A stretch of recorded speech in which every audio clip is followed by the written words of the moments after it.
కదాచిత్ కాళింది తట విపిన సంగీత కవరో ముదా గోపీనారీ వదన కమలాస్వాద మధుపః రమా శంభుర్బ్రహ్మామరపతి గణేశార్చిత పదో జగన్నాథ స్వామి నయన పథగామి భవతు మే. ఈరోజు మనం జగన్నాథుని యొక్క రథయాత్రకు సంబంధించినటువంటి విశేషాల గురించి తెలుసుకుందాం. దాంట్లో భాగంగానే ముందర జగన్నాథ స్వామిని ప్రార్థించుకుంటూ ఈనాటి వీడియోని ప్రారంభిస్తున్నానండి. మనం ఇంత ముందర చెప్పుకున్నాం, జ్యేష్ఠ పూర్ణిమ రోజు ఈ పూరి క్షేత్రంలో జగన్నాథ స్వామి విష్ణుమూర్తి ఎవరెవరితో ఉంటాడంటే జగన్నాథుడు, తన అన్న అయినటువంటి బలభద్రుడు, తన చెల్లెలైనటువంటి సుభద్రతో కూడా కలిసి ఉంటారు అని చెప్పేసి ఇక్కడ విగ్రహాలన్నీ కూడా ఒక చెక్కతోటి తయారు చేసి ఉంటాయని చెప్పి కూడా మనం చెప్పుకున్నాం. కాకపోతే ఇక్కడ జ్యేష్ఠ పూర్ణిమ రోజు విశేషంగా 108 బంగారు కలశాలతోటి ఆ బంగారు బావి నుండి తెచ్చి నీటితోటి చక్కగా వాళ్ళకి విశేష అభిషేకం స్నపన తిరుమంజనాన్ని నిర్వహిస్తారనమాట. దాంట్లో భాగంగానే ఇక్కడ ఆచారాలన్నీ కూడా ఒక ప్రత్యేకతను సంతరించుకుంటాయని కూడా నేను మీకు చెప్పాను. దాంతో భాగంగా వాళ్ళ ముగ్గురికి కూడా జలుబు జ్వరం చేసిందని వాళ్ళని తీసుకెళ్ళి ఒక విశ్రాంతి మందిరంలో కూడా ఉంచుతారని చెప్పి 15 రోజులు ఎవరికి కూడా దర్శనం ఉండదన్నమాట. కేవలం రాజవైద్యులు మాత్రమే అక్కడికి వెళ్ళి వాళ్ళకి ఆయుర్వేద ఔషధాలు అవన్నీ కూడా ఇచ్చి మళ్ళీ వాళ్ళు తిరిగి ఆరోగ్యవంతులయ్యేటట్టు కృషి చేస్తారనమాట. ఆ తర్వాత కనిపించేటువంటి దర్శనాన్ని ఏమంటారంటే నవయవన దర్శనం అని అంటారనమాట. ఆ తర్వాత ఏంటంటే దీన్నే ఇంకా నేత్రోత్సవం అని కూడా, జగన్నాథుడు నేత్రోత్సవం అంటారంటే రథయాత్రకి ముందు రోజు ఒక రోజు ముందర జరిగేటువంటి ఉత్సవాన్నే నేత్రోత్సవం అంటారనమాట. దాని గురించి మీకు ఇప్పుడు ఈ రథయాత్రను గురించి, ఈ నేత్రోత్సవాన్ని గురించి, కొన్ని ఈ రథయాత్రకు సంబంధించినటువంటి పురాణ గాథను గురించి నేను మీకు ఇప్పుడు తెలియజేస్తారనమాట. ఈ జగన్నాథుడి నేత్రోత్సవం అనేటువంటిది పూరి జగన్నాథ రథయాత్రకి ఒకరోజు ముందు జరిగేటువంటి ముఖ్యమైన పండుగ అనమాట. వీళ్ళందరికీ దేవస్నాన పూర్ణిమ తర్వాత 15 రోజుల పాటు వీళ్ళందరూ కూడా అనారోగ్యంతో ఉన్నారని భావించి ఏకాంతంలో ఉన్న స్వామివారికి పూజారులు ప్రత్యేక ఆయుర్వేద మూలికలతో అలంకరించి కళ్ళకి రంగులు అద్దుతారనమాట. వాళ్ళు ఏం చేస్తారంటే కొంచెం బాగా లేకుండా నీరసంగా ఉన్నారని చెప్పి వాళ్ళు ఈ ఆయుర్వేద మూలికలతోటి వాళ్ళందరూ కూడా స్వామివారిని ప్రత్యేకంగా అలంకరించి కళ్ళకి రంగులు వస్తారనమాట. ఆ తర్వాత భక్తులకు కల్పించే దివ్య నేత్ర దర్శనమే నేత్రోత్సవం అంటారనమాట. ఈ అమావాస్య 15 రోజులు అయిపోయిన తర్వాత ఈ కళ్ళకి రంగులద్ది రాజవైద్యులు ఆ తర్వాత సామాన్య భక్తులకి దర్శనాన్ని కల్పిస్తారనమాట. దాన్నే ఆ దివ్య నేత్ర దర్శనమే నేత్రోత్సవం అని చెప్పి పిలుస్తారనమాట. ఇప్పుడు మనం రథయాత్రకు సంబంధించినటువంటి పురాణ గాథను గురించి తెలుసుకున్నాం. యాత్రకు సంబంధించినటువంటి ఆ పురాణ గాథను గురించి తెలుసుకుందాం. ఈ ఒరిస్సాలో ఉన్నటువంటి పూరి జగన్నాథ్ దేవాలయంలో ఈ స్నానం అయిన తర్వాత ఆషాఢ శుద్ధ పాడ్యమి రోజు భక్తులకి మళ్ళీ ఆయన దర్శనమిస్తాడనమాట, నేత్ర దర్శనం ఇస్తాడు. చెప్పాను కదా ఇంతకు ముందర మీకు. దాన్నే నవయవ్వన దర్శనం అని కూడా పిలుస్తారనమాట.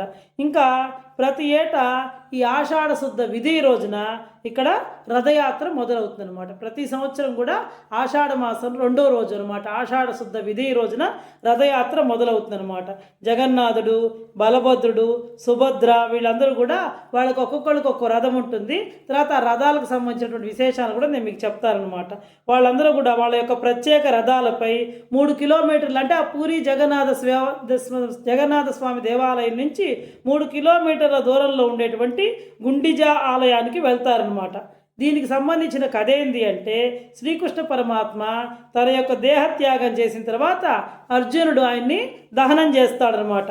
ఆ దహనం చేసిన తర్వాత ఆయన గుండె ఉంది కదా, నాభి మాత్రం కాలిపోదనమాట. అది కాలిపోకుండా ఉంటుంది. ఆయన దహనం చేసేసి వెళ్ళిపోతాడు అర్జునుడు అనమాట. ఈ కృష్ణమూర్తి యొక్క భార్యల్ని వాళ్ళందరినీ తీసుకొని ద్వారక సముద్రంలో కలిసిపోతుందని చెప్పి వాళ్ళందరినీ కూడా తీసుకొని వెళ్ళిపోతాడనమాట.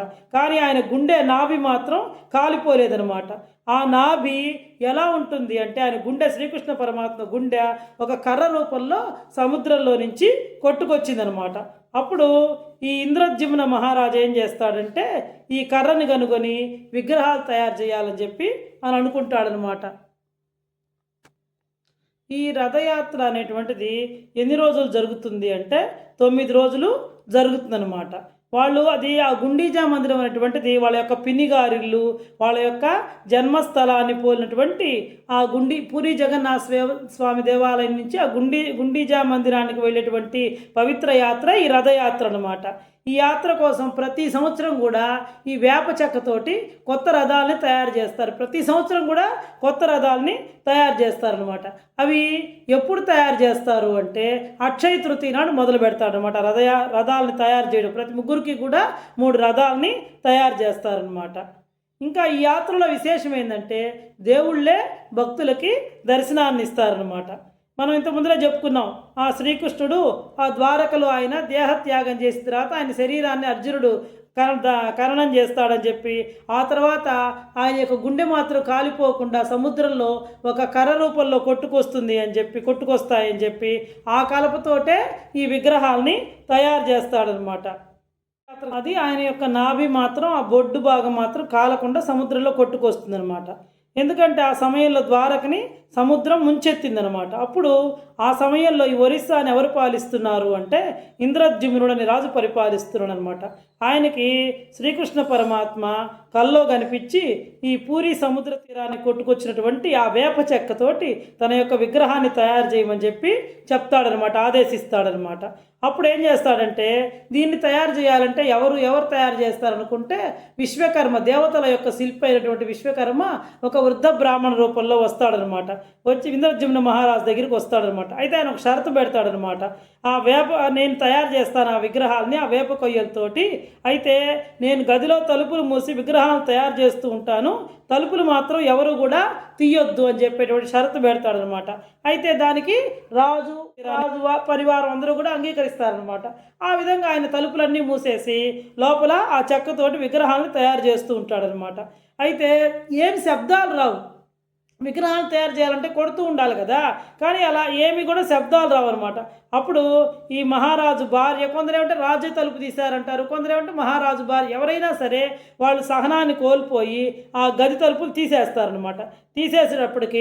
అప్పటికి ఆ విగ్రహాలు ఎంతవరకు చెక్కాడంటే ఆయన చేతులు కాళ్ళు ఇవన్నీ కూడా ఉండవన్నమాట. కేవలం ఊరకు తల ఇక్కడ వరకు ఉంటుందన్నమాట. ఇంకా చేతులు కాళ్ళు అవేం చెక్కడనమాట. అసంపూర్ణంగా ఉండేటువంటి విగ్రహాలని, అంటే చేతులు కానీ కాళ్ళు కానీ లేని రూపాలను వదిలి ఆయన వెళ్ళిపోతాడు. ఆయన చెప్పాడు కదా ఫస్ట్లోనే షరతు, నా తలుపులు ఎవరు దిగకూడదని చెప్పి. కాబట్టి పూర్తి కాకుండా అసంపూర్ణంగా ఉండే విగ్రహాలను వదిలి విశ్వకర్మ వెళ్ళిపోతాడనమాట. అప్పుడు ఆయన ఏం చేస్తాడంటే ఆ ఇంద్రజుమ్నుడు అనే మహారాజు అదే రూపంలో ఉండేటువంటి ఆ జగన్నాథుడు, బలభద్రుడు, సుభద్రల్ని ప్రతిష్ఠిస్తాడనమాట. ప్రతిష్ఠించి ఆ విధంగానే అప్పటి నుంచి కూడా పూజించడం అనేటువంటిది ఒక ఆనవాయితీగా వస్తుందన్నమాట. ఆ తర్వాత ప్రతి సంవత్సరం కూడా ఈ ఆషాఢ శుద్ధ విధి రోజున ఈ రథయాత్ర అనేటువంటిది నిర్వహిస్తారనమాట. ఈ ముగ్గురు దేవతలకి కొత్తగా ప్రతి సంవత్సరం కూడా చక్రరథాలు తయారు చేస్తారు. బలభద్రుడి యొక్క రథం పేరు తాళధ్వజము, సుభద్ర యొక్క రథం పేరు దర్పదలనం అనమాట. అదేవిధంగా జగన్నాథ స్వామి రథం పేరు ఏంటంటే నందిఘోష అనమాట. అయితే ఈ నేత్రోత్సవం తర్వాత ఆ రథాలన్నింటినీ కూడా స్వయంగా చూడు, ఎవరికి రాజు అయితే అవి ఉండొచ్చు, కానీ ఈ జగత్తుకంతా రాజెవరు? ఆ జగన్నాథుడే. పూరికి రాజెవరంటే జగన్నాథుడే. కాబట్టి ఆ పూరి మహారాజు ఆయనే స్వయంగా రథాలని బంగారు చీపురుతోటి తీసుకొని రథాలన్నింటినీ కూడా శుభ్రం చేస్తాడనమాట. అంటే ఇది మనకి ఏమని తెలుపుతుంది అంటే భగవంతుని ముందర అందరూ సమానులే, అది రాజైనా కావచ్చు, కటిక పేదవాడైనా కావచ్చు, ఎవరైనా కావచ్చు అని చెప్పి. కాబట్టి స్వయంగా పూరి గజపతి మహారాజు ఏం చేస్తాడంటే ఆ బంగారు చీపురితో ఆ రథాలన్నింటినీ కూడా శుభ్రం చేస్తాడనమాట. దీన్ని ఏమంటారంటే చేరా పహరా అంటారనమాట. ఆ విధంగా శుభ్రం చేయడాన్ని ఏమంటారంటే చేరా పహరా అనమాట. ఆ తర్వాత గుడి రథయాత్ర అనేటువంటిది మొదలవుతుంది అనమాట. రాజు శుభ్రం చేసి ఇది చేసిన తర్వాత మళ్ళీ ఉత్సవ విగ్రహాలు కాదు అవి, స్వయంగా మూల విరాట్లే ఆ రథాల్లో కూర్చొని బయలుదేరుతారనమాట. ఏ ఆలయంలో ఇలాంటి ప్రత్యేకత ఉండదన్నమాట. కాబట్టి ఆ మూల విరాట్టుల్ని ఆ రథయాత్ర సమయంలో ప్రతి ఒక్కళ్ళు కూడా దర్శనం చేసుకోవచ్చు. అది ఏ మతం వాళ్ళైనా ఏ కులం వాళ్ళైనా సరే దర్శనం చేసుకోవచ్చు అనమాట. ఆ విధంగా రథయాత్ర అనేటువంటిది ప్రారంభమవుతుంది అనమాట. ఈ గుండీజా ఆలయంలో 9 రోజుల పాటు వీళ్ళందరూ కూడా విశ్రాంతి తీసుకుంటారనమాట. 3 కిలోమీటర్ల దూరంలో ఉండే దేవాలయానికి వెళ్ళడానికి వాళ్ళకి ఆ రథయాత్రలో జనం విశేషంగా పాల్గొంటారు. లక్షల మంది పాల్గొంటారు కాబట్టి, ఇసుకేస్తరాల జనం ఉంటారు కాబట్టి వాళ్ళకి చాలా టైం పడుతుంది అనమాట. ఆ దారిలో ఒక భక్తుడు ఉంటాడు అనమాట, ముస్లిం భక్తుడు. కాకపోతే ఇప్పటికి కూడా పూరి జగన్నాథ స్వామి దేవాలయం యొక్క సంప్రదాయం ఏంటంటే అన్య మతస్థుల్ని ఆలయంలోకి అనుమతించరు అనమాట. కాబట్టి ఆయన ఒకసారి చూడాలి అని స్వామివారిని గురించి పరితపిస్తూ ఉంటాడు. కానీ పూజారులు లోపలికి అనుమతించరు అనమాట ఆయన. అప్పుడు ఆయన ఏం చేస్తాడంటే పాప ఒక చోట కూర్చొని బాధపడుతూ ఉంటాడు. అంటే గుండీజా మందిరానికి పూరి జగన్నాథ స్వామి ఆలయానికి మధ్యలో ఒక చోట కూర్చొని, కానీ ఆయన భక్తి మాత్రం జగన్నాథ స్వామి పట్ల సడలదనమాట. ప్రార్థిస్తూ ఉంటే అప్పుడు జగన్నాథ స్వామి స్వయంగా వచ్చి ఆయన్ని కరుణిస్తాడనమాట. అప్పటి నుంచి ఇప్పటికి కూడా అదే సాంప్రదాయం. ఈ రథయాత్ర పోయే సమయంలో ఆ భక్తుడి యొక్క, ముస్లిం భక్తుడి యొక్క సమాధికి రాగానే స్వామి అక్కడ కాసేపు ఆగుతారనమాట. రథయాత్ర కదలదు ముందరికి, కాసేపు ఆగి తర్వాత ఆయన తన ప్రయాణాన్ని కొనసాగిస్తాడనమాట.